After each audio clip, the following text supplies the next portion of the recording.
Jonathan Pollack joins me now via Skype. He's a senior fellow at the Center for East Asia Policy Studies. Thanks so much for joining us. Give me your reaction to the actions there by the UN sanctions, these new developments. These are the third major imposition of new sanctions during 2017, and it highlights the growing international pressure against the DPRK that shows no evidence of letting up. With each test, you see the different states prepared to take additional measures. None of this ends the nuclear weapons or missile program, but it imposes very, very real costs, and those are beginning to bite.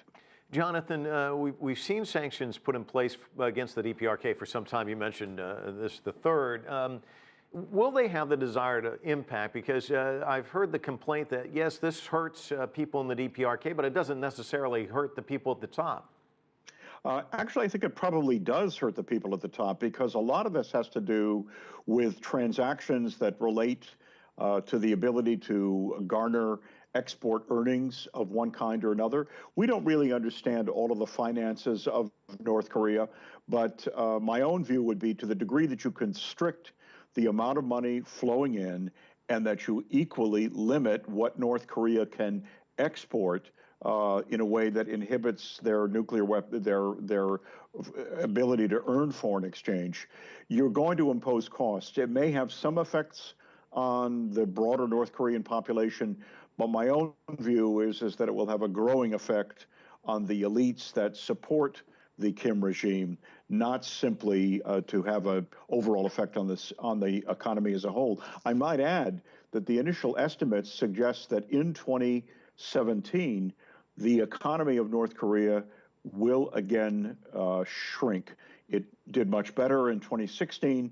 In 2017, the costs are really beginning to mount, which over time I think will really impose on the North the need to make fundamental decisions about what it does. Well, let's talk about that, because I spoke to one expert earlier today who said, and he's not the first one to say this to me, that there's no turning back. The genie is out of the bottle. He doesn't believe the DPRK will abandon its nuclear programs. They've shown no signs of doing that.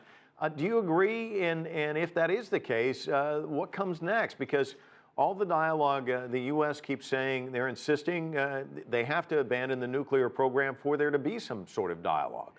Well, I think we are involved in a very long-term process. I do not see any near-term possibility that North Korea is simply going to cease, let alone roll back its nuclear weapons and missile programs.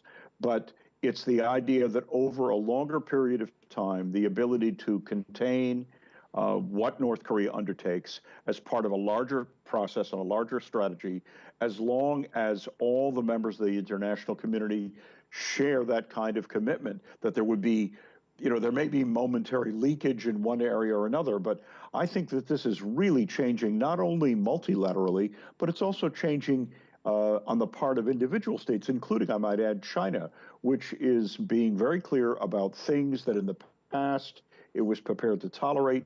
It is no longer prepared to tolerate various transactions. So I'm not expecting immediate results. This is going to be a very, very long-term process, but it's a very, very clear signal of a unanimous opposition to North Korea's moves that I think will, over a longer period of time, really begin to have some effects. And you talked about the economy in 2016, the economy in 2017. Let's talk a little bit about the rhetoric in 2017, very heated on both sides from Pyongyang and Washington.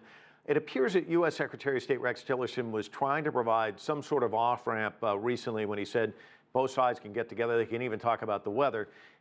What do you see happening as we move into 2018? Is it going to be more of the same, or do you see a breakthrough? And how does China factor into all of this? Well, the noises coming out of the United States government are really, frankly, very, very mixed.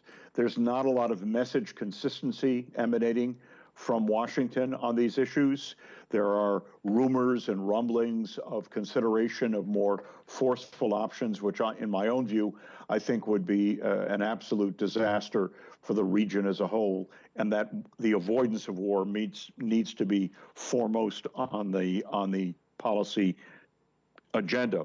But that said, The idea here is that China is critical to this process. If China does not cooperate fully and unequivocally with various measures, then it creates running room for North Korea that would enable it over a longer period of time to sustain and enhance its weapons programs. So this is in my view, it's not a near-term crisis.